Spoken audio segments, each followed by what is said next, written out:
मैं धीरजपुरी आपका स्वागत करता हूँ स्मार्ट स्टडी पॉइंट कनाडा पर। और जो भी अभी मैं अगली वीक के टेस्ट पेपर सॉल्व करवा रहा था, तो फर्स्ट पेपर सॉल्व हो गया था और सेकंड पेपर की लगभग मैंने 10 क्वेश्चन सॉल्व करा दिए। अब क्या है कि लगभग 2 दिन का ब्रेक हो गया और जो अपनी लाइब्रेरी में गणेश जी बैठे थे तो उनका एक दिन विसर्जन था और दूसरे दिन उनका भंडारा था, इस कारण मैं क्लास नहीं ले पाया, थोड़ा ज़्यादा बिजी होने के कारण। लेकिन अब आज से डेली अगली वीक का जो प्रैक्टिस सेट है वो सॉल्यूशन होगा और डेली क्लास ली जाएगी। जिस दिन भी अगर छुट्टी हुआ करेगी तो उस दिन अपन एक दिन पहले से क्लास करा दिया करेंगे और अपडेट कर दिया करेंगे। तो चलो चलते हैं, बिना देरी करें अपन अपनी क्लास की।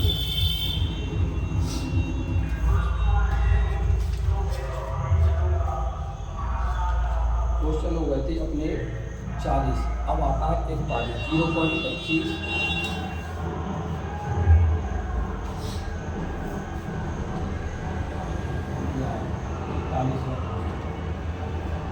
क्या है कि 0.25 2.08 और 8.1 का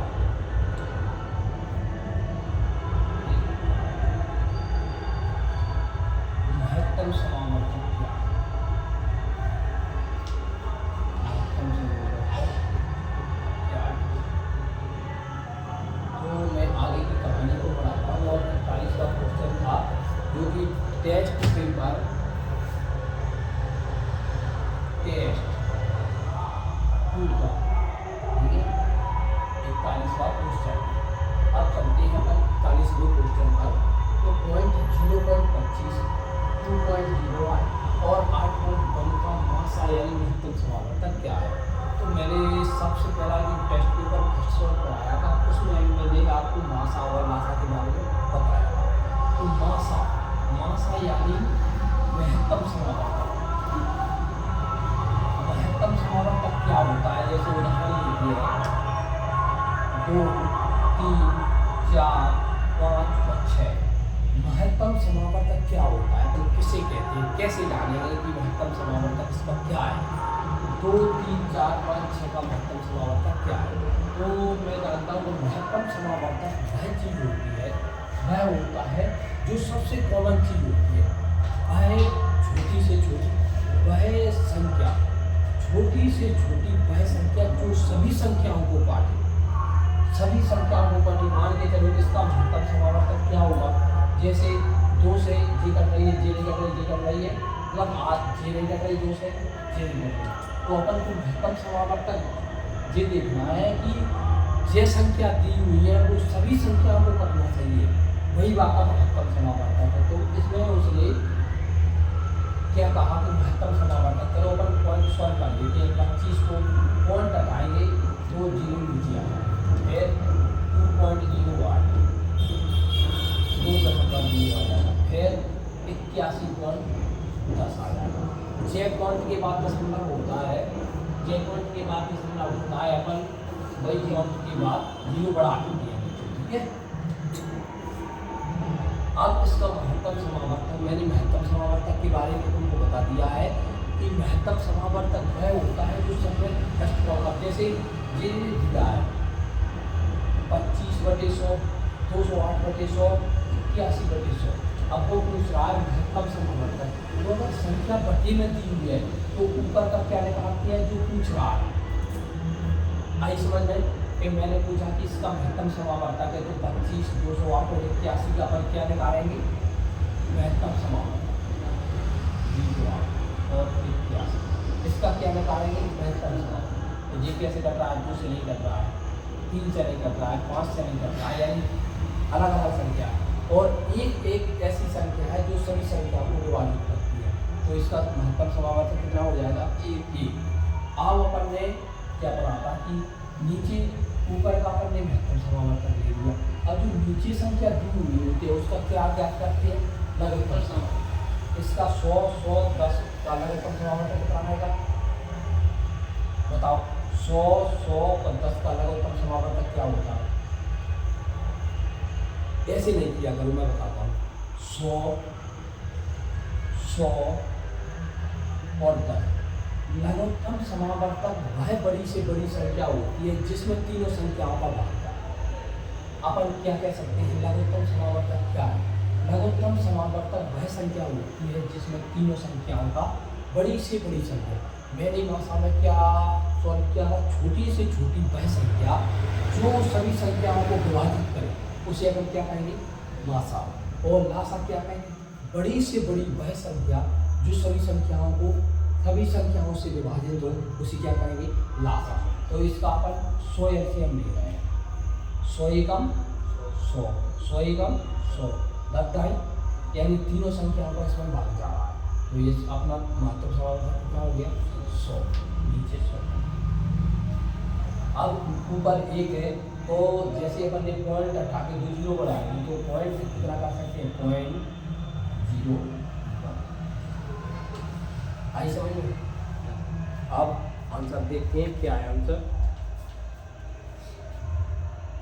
0.1। ठीक है, अगर नहीं समझ में आओ तो दोबारा बताओ, पूछ सकते हो गए। 0.1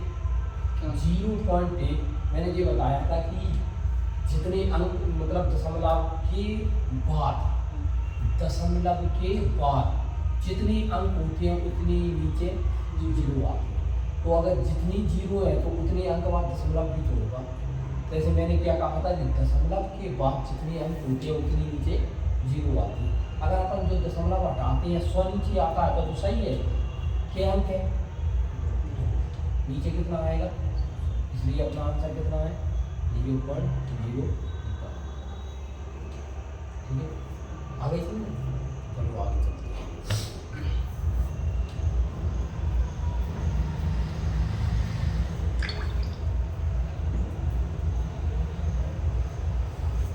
अब आता है 42वां क्वेश्चन। मोहन 2832 रुपये में एक टेबल बेच रहा है, यदि उसका लाभ 18% है तो बेच सकता है 2832। उसने क्या कहा कि मोहन 2832 रुपये में एक टेबल बेच रहा है,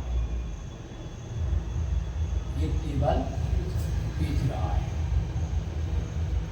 और उसे 18% का लाभ, तो उसका क्रय मूल्य क्या है? आओ, मैंने तुम्हें बताया था, फर्स्ट दिन पढ़ाया था कि बेच रहा है 2832 रुपये में बेच रहा है, तो जो बेचना मतलब किराए मूल्य, किराए मूल्य अपन को ज्ञात करना है। 2800 रुपये में एक टेबल बेच दी, उससे कितना लाभ हुआ? मैंने क्या कहा कि एक टेबल है तुम्हारे पास, एक टेबल है, अगर तुम उसे 118 रुपये में, तुम्हारे पास 100 रुपये है, अगर मैंने कहा कि एक टेबल को तुमने 108 रुपये में बेचा, तुम्हें 18% का लाभ हुआ, तो उसका क्रय मूल्य क्या है? तो तुम्हारा क्रय मूल्य, तुम्हारे पास पैसे कितने थे? 100 रुपये। यही बात वो बोल रहा है। ऐसे आप अपन कैसे ज्ञात करेंगे? मैंने कहा कि तुम्हारे पास 100 रुपये थे, 118 रुपये में तुमने उसको बेच दिया, कितना लाभ हुआ? 18%। तो अब अपन को क्रय मूल्य, तो अब मैंने बता दिया कि तुम्हारे पास 100 रुपये है, इसमें तो क्रय मूल्य दिया नहीं, तो अपन जो नहीं दिया रहता है उसे क्या मानते हैं? एक्स मान लिया। अब उसने क्या कहा? 18% का लाभ, तो अपन ने 100 में जोड़ते हैं 18% का, अगर हानि होती तो 100 में से घटाते हैं, और अगर लाभ होता है तो 100 में जोड़ते हैं, तो कितना हो गया? 118%। का मतलब मैंने क्या बताया था तुमको? 100। ठीक है, अब उसने ये क्या कहा था कि मोहन 2832 रुपये में एक टेबल बेचता है और उसे 18% का लाभ होता है, 18% का लाभ होता है, तो उसने क्या कहा? क्रय मूल्य क्या है? अब बेचना किसके बराबर हो गया? जो 2832। इससे काटेंगे तो भी कितनी बार जाएगा, 24 बार। ठीक है, मैं बता रहा हूँ 118 एकम 3 अंक में जाएंगे, 118 दूनी 236। ठीक है, आप 13 में से 6 कितने बचे, 7। यहाँ से लाइए 8 में से 4 गाय कितनी बची, 4। कितने बचे, 4। 2 है 2 आप उतारा लाओ तो देखो 2 कितने होगा ये, 472। 118 को 472 में बांट, 18 चौको 72, 1 4 का कितने होगा, 24 और 2 जीरो दी थी, कितना आंसर आ गया, 24।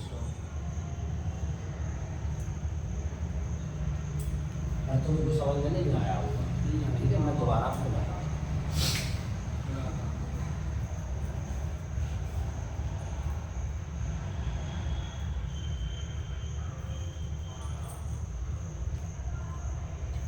मैंने तुम्हें क्या बताया था, उदाहरण देके समझाते हैं। सबसे पहले तुम्हारे पास कोई चीज़ 100 रुपये की है और 118 रुपये में बेचती है। मैंने क्या कहा, किराया मूल्य कितना है, किराया मूल्य तुम्हारे पास कितना है, 100 रुपये।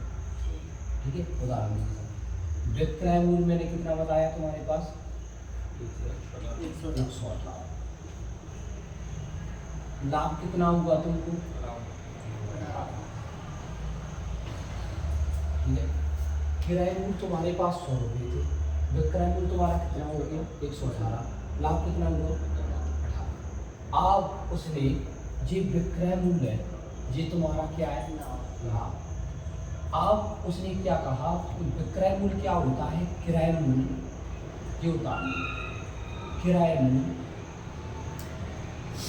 प्लस लाभ या हानि बराबर क्या होता है, विक्रय मूल्य। ठीक है, अब अपन ने, मैंने तुम्हें क्या बताया कि जैसे विक्रय मूल्य, विक्रय मूल्य क्या बताया, एक किराया मूल्य प्लस लाभ या हानि। किराया मूल्य में या तो लाभ जोड़ दो तो विक्रय मूल्य के बराबर हो जाएगा, या किराया मूल्य में हानि जोड़ दो, हानि जोड़ेंगे तो कम आएगा, तो भी कितने विक्रय मूल्य के बराबर। अब अपन ऐसे करते हैं कि 18% जैसे ये है किराया मूल्य, तो किराया मूल्य का अगर अपन 18% निकालते हैं, प्रतिशत का मतलब मैंने कितना बताया था, 100। 100 से 100 यानी कितना आ गया, 18। अपना विक्रय मूल्य कितना आ गया, तो 100 में जोड़ेंगे 18 तो कितना आ गया, 118। अब ऐसा ही जो सवाल है कि 2832 क्या दिया है, विक्रय मूल्य। ठीक है, लाभ कितना दिया है, 18 दिया। अब अपन किराया मूल्य ज्ञात करना, तो किराया मूल्य कुछ नहीं होता है, तो अपन क्या मान लेंगे, x मान लेंगे। ठीक है, अब ये देखना, तो मैंने क्या किया था, यहाँ पर किराया मूल्य दिया था 100, तो अपन किराया मूल्य की जगह क्या लिखेंगे, x। यहाँ 100 दिया था पर अपने पास कुछ नहीं दिया, तो क्या लिखेंगे, x गुणा करना। अपन ने भी 18% था, अब अपन किराया मूल्य कुछ नहीं दिया तो प्रतिशत लाभ है, तो 100 में जोड़ेंगे कितना हो जाएगा, 118। नीचे प्रतिशत का मतलब कितना होता है।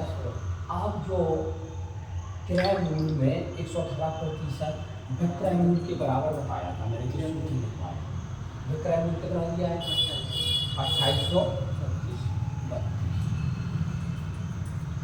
24 में से घटा, x बराबर कितना आ गया, 24। डबल जीरो के नीचे, तो अब x का मान कितना आ गया, 24 आया समझ। ठीक है, अब क्या है कि अब ऐसी चीज़ें अलग अलग किया करो, तुम्हें वैसे समझाता समझ में नहीं आता कि किराया मूल्य अलग नहीं दिया, यहाँ तो 100 दिया था, अपन ने क्या माना, x। विक्रय मूल्य यहाँ 118 दिया था, अपना विक्रय मूल्य कितना दिया है, 2800। लाभ कितना दिया था यहाँ, 18, और उसका भी लाभ कितना दिया, 18। अब अपन को ज्ञात क्या करना है, किराया मूल्य। तो किराया मूल्य ज्ञात करना है, जो इनको अपन ने x मान लिया। ठीक है, x मान लिया, और जैसे ही मान के अपन ने लाभ कितना हुआ, अगर हानि होती है 18% तो अपन 100 में से घटा लेते। अब जैसे ही लाभ हुआ तो अपन 100 में जोड़ देते, तो कितना हो गया, 118। प्रतिशत का मतलब क्या बताया था, 100। और ये जो क्रय मूल गुणा जो लाभ हानि होता है वो किसके बराबर होता है? विक्रय। जी मैंने सूत्र लिखवाया, किसके बराबर होता है? विक्रय। विक्रय मूल कितना दिया है? 2800। 24 बार भी घटेगा, कितना आ गया? 24 आ गया समझ में? ठीक है, अब चलते हैं अपन तीसरे क्वेश्चन।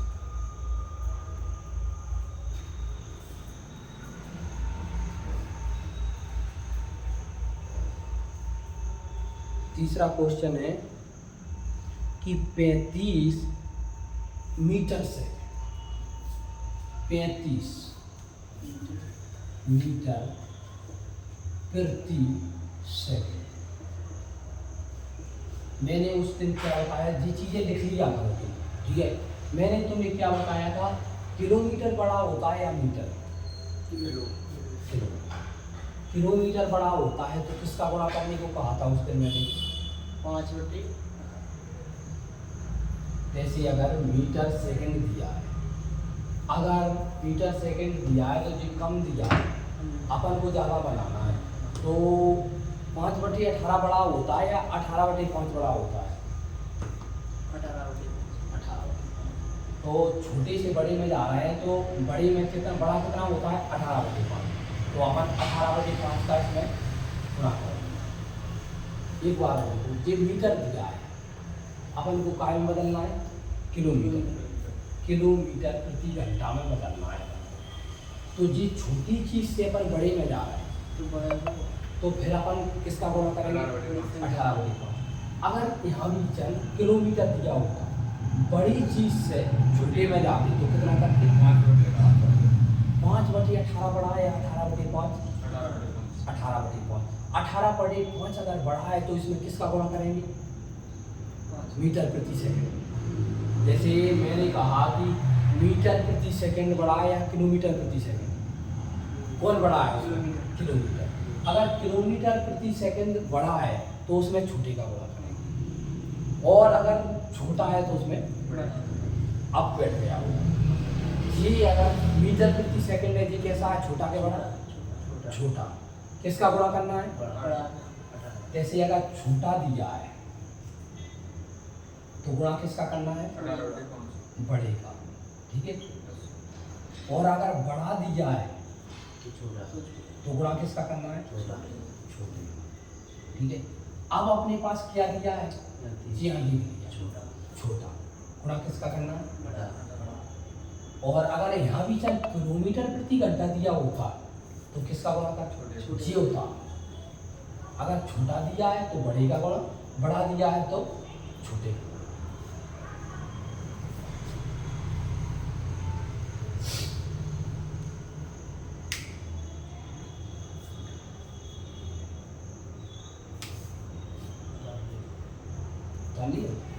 अब आते हैं अपन 44 मैं आपको कम पढ़ाऊंगा, लेकिन जब तक समझ में नहीं आएगा, जब तक पूर्ण तरीके से जब आपको लगने लगेगा वो नहीं हकीकत में समझ में आया, जब ही आगे बढ़ूंगा। चाहे 5 क्वेश्चन कराऊँ चाहे 10 क्वेश्चन कराऊँ, पूरे डिटेल से अच्छे तरीके से आपको भी लगना चाहिए कि नहीं वाकई में अच्छे तरीके से अपन सॉल्व करा रहे हैं और आपको समझ में आ रहा है। ये उतार लिए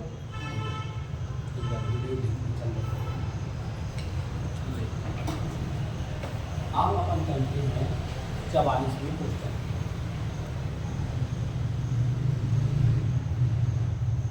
44वें क्वेश्चन क्या है? व्रत से संबंधित। 44वां व्रत।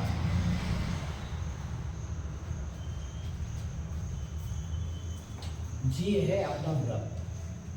अपन क्या ये बोला है तो जी क्या है? व्रत, ठीक है। अब चलो जी छोड़ो, इसको अपन व्रत नाम देते हैं पूरी को, ये व्रत है। गोला बना, ठीक है। समझ लो पहले, इसकी बात करें। जी मैंने ही ऊपर हिस्सा किया है जी, ये गोला की चारों ओर समझाया आपको जी। इसे क्या कहते हैं अपन? परिधि। मैंने क्या कहा कि अपन ने एक गोला बनाया, व्रत से संबंधित क्वेश्चन आया तो सबसे पहले अपन सवाल बाद में सॉल्व करेंगे। सवाल तो 1 सेकंड का है तो मैं कर ही दूँगा। पहले आपको व्रत के बारे में पढ़ा देता हूँ कि व्रत होता क्या है। ठीक है, तो सबसे पहले मैंने व्रत बनाया। व्रत के जो बाहर वाला क्षेत्र होता है इसे अपन क्या नाम दे दिया, पंक्ति। अब जी एक लाइन खींचती मैंने, जी एक लाइन खींचती, इसे क्या नाम दे दिया, व्यास। ठीक है, जी मैंने पूरी लाइन खींच दी, जी क्या है, व्यास। इसे क्या नाम दे दिया, जी आधे यहाँ से अपन कट लगाते हैं, आधे नहीं करते हैं, आधे नहीं करते। इसे अपन क्या कहते हैं, त्रिज्या या अर्धव्यास। त्रिज्या या अर्धव्यास। ठीक है, अब अपन सबसे पहले और जो बीच का क्षेत्र है, जो बीच का जीवत है, जीवत है जो क्षेत्र है, जो पूरा, इसे अपन क्या कहते हैं, क्षेत्र। ठीक है, मैंने क्या कहा कि सबसे पहले व्रत के बारे में पढ़ाया, वो व्रत से संबंधित क्वेश्चन आया और व्रत मैंने एक बनाया। व्रत के बारे में सबसे पहले आपको बताया कि ऊपर का जो हिस्सा होता है इसे अपन व्रत कहते हैं। जो बीच वाली लाइन रहती है वो व्रत की सबसे बड़ी रेखा होती है। जो बीच वाली लाइन होती है जिसे अपन व्यास कह रहे हैं, वो व्रत की सबसे बड़ी जीवा होती है। जी अपन लाइनें होती हैं, जी से क्या कहती हैं, जी। ठीक है, अब अपन ने अगर क्वेश्चन आता है कि व्रत की सबसे बड़ी जीवा को क्या कहते हैं, तो क्या कहेंगे अपन, व्रत की सबसे बड़ी जीवा मैंने क्या बताया था भैया, ध्यान से सुनो। तो मैंने जी कहा कि व्रत से संबंधित क्वेश्चन आया, व्रत की परिधि मैंने ऊपरी बता दी और जे लाइनें खींची दोनों साइड, जी इसकी बराबर दूरी होती है। जो बीच की लाइन है, जो बीच की लाइन है व्रत की सबसे बड़ी जीवा होती है। सबसे बड़ी जीवा क्या होती है, व्रत की जो व्यास। अब इतनी दूरी इधर है, वो इतनी दूरी इधर है, यानी बराबर है, तो ये हो गया। अब व्यास बराबर होता है, त्रिज्या बराबर होता है, क्या जोड़ा कह देता हूँ, त्रिज्या बराबर होता है व्यास का। ये तुम्हें याद करने की जरूरत नहीं है। ये सवाल आता है कि त्रिज्या व्यास की कैसी होती है, आधी। त्रिज्या व्यास की आधी। मैंने क्या कहा, जी क्या है, व्यास। व्यास है जी पूरी लाइन, इसे क्या कहते हैं अपन, व्यास। जैसे ही मैंने यहाँ भी चंद मतलब स्टॉप लगाया और आधा जी बताया, आधा जी बताया, इसलिए इसको 2 भागों में कर दिया। तो इसे अपन ने क्या नाम दे दिया, त्रिज्या। इसे क्या नाम दे दिया, इसे क्या नाम दे दिया, त्रिज्या। व्यास जो पूरा है, पूरी लाइन को अपन क्या कहेंगे, आधी लाइन को क्या कहेंगे, जी सूत्र है। अब क्या है कि किताबों में ये फॉर्मूला दिए रहते हैं कि मतलब ये फॉर्मूला दिए रहते हैं कि त्रिज्या व्यास की आधी होती है। व्यास में अपन 2 का भाग देंगे तो मतलब क्या आई, त्रिज्या। अब त्रिज्या अपन ने यहाँ पर देखिए गोल गिरा बनाया कि आधी कर दी, देखिए क्या हो, त्रिज्या। व्यास अगर अपन ने 14 सेंटीमीटर दिया है तो त्रिज्या कितनी होगी, आधी होती है व्यास की। मैंने तुम्हें बताया कि त्रिज्या व्यास की आधी होती है। अगर माने तुमको त्रिज्या 6 सेंटीमीटर दे दी तो व्यास कितना होगा, जी त्रिज्या दे दी तो अब व्यास कितना होगा, जी पूरी लाइन, जी इसका मान उसने 6 दे दिया तो जी पूरी लाइन का मतलब कितना होगा, 12। 6 जो और 6 जी दोनों बराबर होती है। ठीक है, तो त्रिज्या व्यास, व्यास समझ लिया और क्षेत्रफल समझ लिया, तो बीच का एरिया रहता है उसे पर क्षेत्रफल कहते हैं। तो सबसे पहले मैं तुमको व्रत के बारे में पढ़ा दिया और व्रत के बारे में तुम्हें सूत्र याद कर लेता हूँ। लेकिन सूत्र में सबसे पहला आता है त्रिज्या। त्रिज्या बराबर क्या होता है, व्यास बटे ध्यान से पढ़ो, ठीक है। व्यास बटे व्यास, ठीक है। दूसरा क्या बताया था? त्रिज्या वृत्त की परिधि, वृत्त की परिधि। परिधि कितनी होती है वृत्त की, किसी को याद है? 2 पाई आर। वृत्त का क्षेत्रफल, वृत्त का वृत्त का क्षेत्रफल कितना होता है? पाई आर, ठीक है। 3000। वृत्त की परिधि, वृत्त का क्षेत्रफल, और यहाँ की जगह जैसे जो परिधि है इसकी जगह परिमाप भी आ सकता है, ठीक है। ये उतार लेना, उसको ऐसे करके परिधि या परिमाप एक ही बात होती है, या सिर्फ परिधि कहते हैं या परिमाप, ठीक है। उतार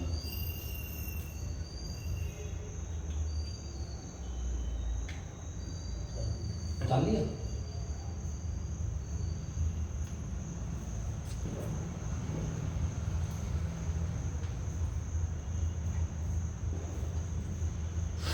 अब क्वेश्चन पे चलते हैं कि वृत्त का अर्धव्यास।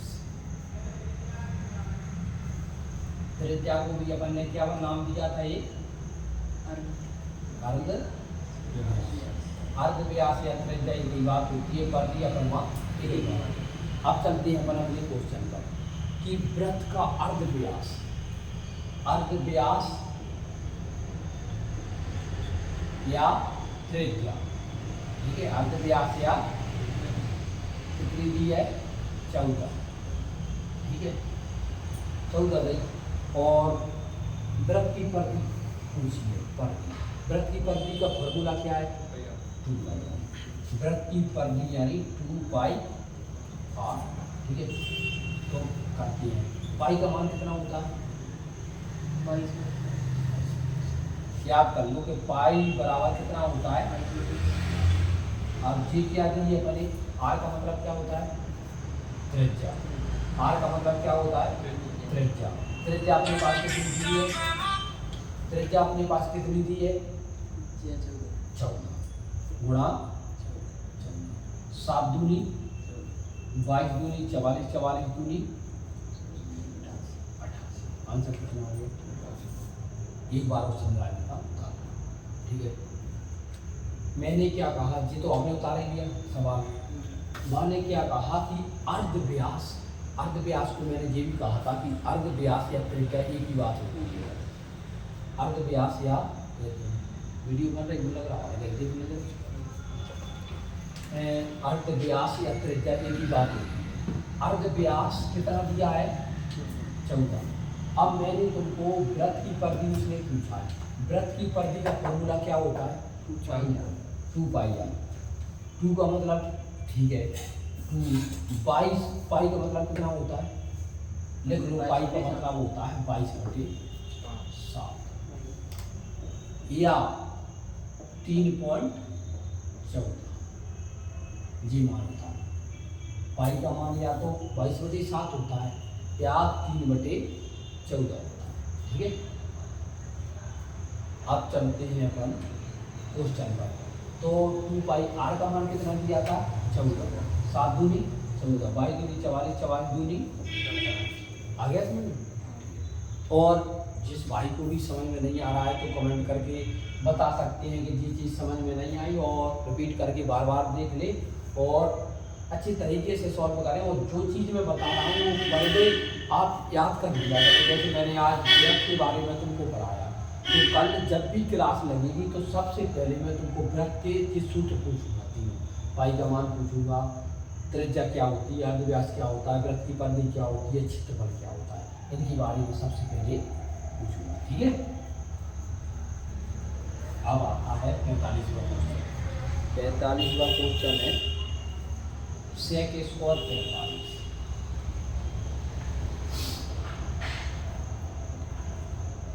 और tan² 45।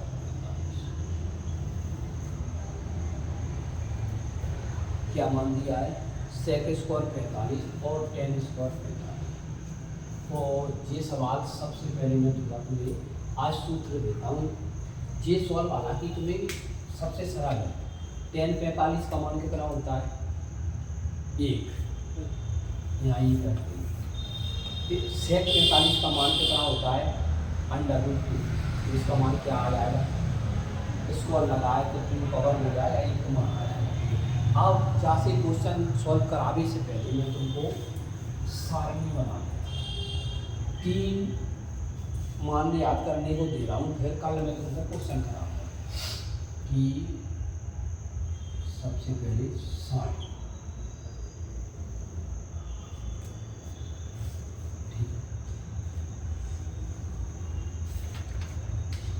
सारणी बना,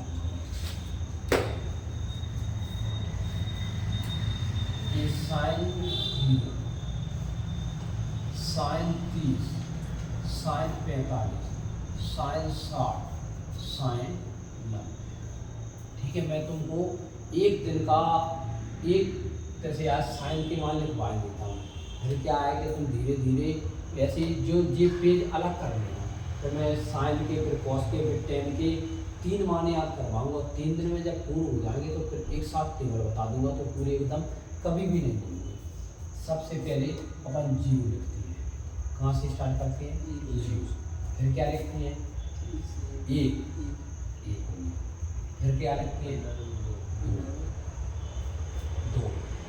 ठीक है, फिर क्या लिखते हैं? 3, फिर क्या लिखते हैं? 4। मैंने क्या कहा? साइन का मान लिया, साइन लिखा, 0 लिखा, 30 लिखा, 45 लिखा, 60 लिखा और 90 लिखा। मैंने सबसे पहले 0 से स्टार्ट किया। 0, 1, गिनती के लिए 0, 1, 2, 3 और 4 लिख दी। इसमें मैंने 4 का भाग दिया, इसमें मैंने 4 का भाग दिया, इसमें मैंने 4 का भाग दिया, इसमें मैंने 4 का भाग दिया, इसमें चारों में मैंने 4 का भाग दिया। ठीक है, 0 में किसी संख्या, कोई भी संख्या का अगर 0 में अगर अपन भाग देते हैं तो वो क्या संख्या आती है? 0 नहीं। 0 अनंत कब आ सकती है? किसी संख्या में 0 का भाग देते हैं। अगर कोई संख्या है, किसी संख्या में अगर अपन 0 से भाग दे रहे हैं तो वो अनंत आ जाएगी। लेकिन अगर 0 में किसी संख्या से भाग दे रहे हैं तो कितना आएगा आंसर? 0। ठीक है, और ये सभी संख्याओं को अपन को वर्गमूल लेना है। ठीक है, पूरी संख्याओं का वर्ग चढ़ा देंगे। ठीक है, चढ़ा दिया। 4 का वर्गमूल कितना होता है? 4 का वर्गमूल नहीं पता तुमको? 2 का वर्ग कितना होता है? 4। 1, 4 का वर्गमूल कितना होता है? साइन 30 का मतलब कितना हो गया? 1/2। 2 का तो मान तुमको याद नहीं होगा तो √2 का अपन 2 लिख देंगे, या पहले काट लो 1/2।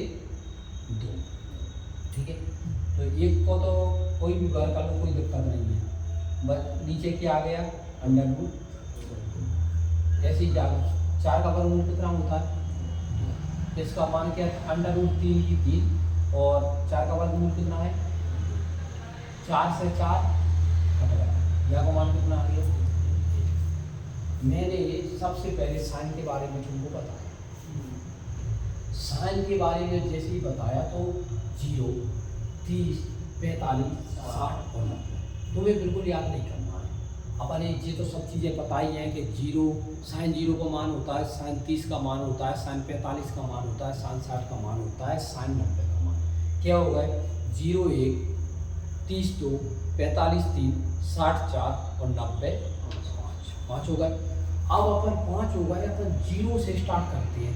कोई भी चीज़ होती है पहले सबसे पहले 0 होती है, तो 0, 1, 2, 3 और 4 तक पहुँच गए। 4 संख्या तक अपन ने गिनती लिखी। अब सभी में 4 का भाग दिया। सभी संख्याओं में कितने का भाग देना? 4। 0 में 4 का भाग दिया, कितना आएगा? 0। बिल्कुल दिमाग पे लोड लेके मत चलो कि मतलब हमको साइन 30 का मान दिया होता है, साइन 45 नहीं, कोई दिक्कत नहीं।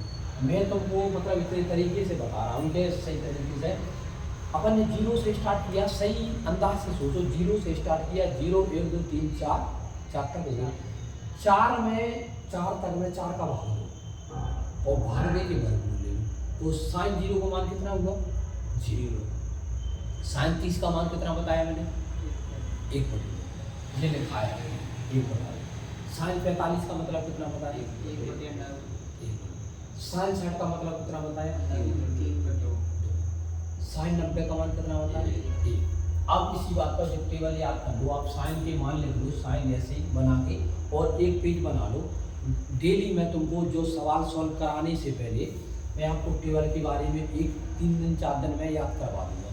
ये सवाल मुझे कराने की कोई ज़रूरत नहीं पड़ेगी, अपने आप सॉल्व कर लूँगी आप, ठीक है। इसलिए आज साइन के मान याद कर लिख लो, साइन निकाल लो और 0, 30, 45, 60 और 90 के मान याद कर लो। कल मैं जब भी क्लास में आऊँगा तो मैंने तुमको 2 चीज़ों के बारे में मतलब होमवर्क दिया है कि सबसे पहले मैं किसके बारे में पूछूंगा वृत्त के जीवा क्या होती है, अर्धव्यास क्या होता है, परिधि क्या होती है, परिमाप क्या होता है, त्रिज्या क्या होती है, उसके बारे में पूछूंगा। दूसरे पूछूंगा साइन 0 का मतलब क्या होता है 0। साइन 30 का मतलब कितना होता है 1/2। साइन 45 का मतलब कितना होता है 1/√2। साइन 60 का मतलब क्या होता है √3/2 और साइन 90 का मान कितना होता है 1। अब तुम्हें बस साइन जब लिख चुका है तो तुम्हें बिल्कुल भी जरूरत नहीं पड़ेगी और मान की याद करने की। अब मैं कल जैसी कॉस का लिखवाऊंगा तो बस कुछ नहीं करना है, कॉस अपन ने ऐसा लिखा, कॉस ऐसा लिखा और उल्टना है, ऐसे एक मान हो गया तो ये कहाँ आ जाएगा और साइन √3/2 दिया है तो ये कहाँ आ जाएगा यहाँ, और साइन 45 का यहाँ भी दिया और यहाँ से फिर स्टार्ट हो जाएगा। साइन 60 का मान कितना होता है 1/2 और 0 का मान कितना होता है ऐसे अपनी मतलब जब अपन साइन का पूरा सॉल्व कर लिया तो कॉस का कुछ नहीं करना है, ये साइन 60 और साइन 30 ये ऐसे क्रॉस मल्टीप्लाई करना है, ये जांचीता करना है, तो 0 को इधर भेजना है, 90 को इधर भेजना है। तो मैं कल तुम्हें पहले साइन के मान याद करके ले आओगे तो कॉस अपने आप याद हो जाएगा, क्योंकि मान तो यही है 0 1/2। सबसे पहले क्या मान बताया साइन 0 का मान 0, साइन 30 का मतलब 1/2। अच्छे जोर से बोल, साइन 0 का मतलब 1/2, साइन 0 का मतलब 0, साइन 30 का मतलब 1/2, साइन 45 का मतलब 1/2, साइन 60 का मतलब √3/2, साइन 90 का मान 3/2, साइन 90 का मान 1। ठीक है, अब ऐसे ही जब साइन की कल पूछूंगा साइन की याद करके ले आओगे, कॉस के अपने आप याद हो जाएंगे, और जब साइन की कॉस में भाग देंगे तो टेन, और जैसे ये तीनों की याद हुआ है तो साइन का विपरीत होता है कोसेक और कॉस का विपरीत होता है सेक, टेन का विपरीत होता है कॉट, तो अपने आप पूरी सारणी याद हो जाएगी, तो बिल्कुल भी लोड लेने की जरूरत नहीं है। और हमेशा ये देख लो कि साइन 45, एक बात ध्यान करो, साइन 45 और कॉस 45 बराबर होते हैं। क्या मैंने बताया तुमको साइन 45 कॉस 45 बराबर होते हैं। कितना मान होता है 1/2। अरे नॉर्मल याद कर लो, अरे 1/√2 किसका मान है 45, साइन 45 साइन 45, कॉस 45 और साइन 45 दोनों का मान कितना है 1/√2। जब भी तुम्हें मतलब ऐसी प्रॉब्लम आए कि इसका मान क्या होता है, साइन 45 का मान याद कर दिया 1/√2 लिख लिया। अब तुमने 45 के नीचे 1/√2 लिख लिया, मैंने क्या बताया 60 का मान 30 में आ जाएगा, 30 का मान 60 और साइन 90 और जैसे इसका मान इसमें और इसका मान इसमें। ठीक है, ओनली अभी तुम आज साइन की याद कर लो और कल से अपन यही विश्राम करते हैं। कल से आगे जो सवाल दिया है ट्रिग्नोमेट्री का तो ये अपने आप सॉल्व कर हो जाएगा। जब भी जो साइन याद हो जाएगी तो साइन 45 और कौन सेक 45 और टेन 45 का मान जब भी आप रखोगे अपने आप याद हो जाएगा, अपने आप सवाल क्वेश्चन सॉल्व करोगे। इसलिए बस आज दूसरा टेस्ट पूरा हुआ और आगे कल से अपन लगभग तीसरा टेस्ट और डेली वीडियो बना दिया करेंगे। ऐसा आप प्रतिदिन चलेगी और एक भी दिन ब्रेक नहीं होगा। और आज से मतलब डेली टेस्ट पेपर सॉल्व करेंगे। अगली बार के जीएस का भी मैं आपको टारगेट दिया करूँगा। इसलिए आज यही विश्राम चाहता हूँ। जय हिंद।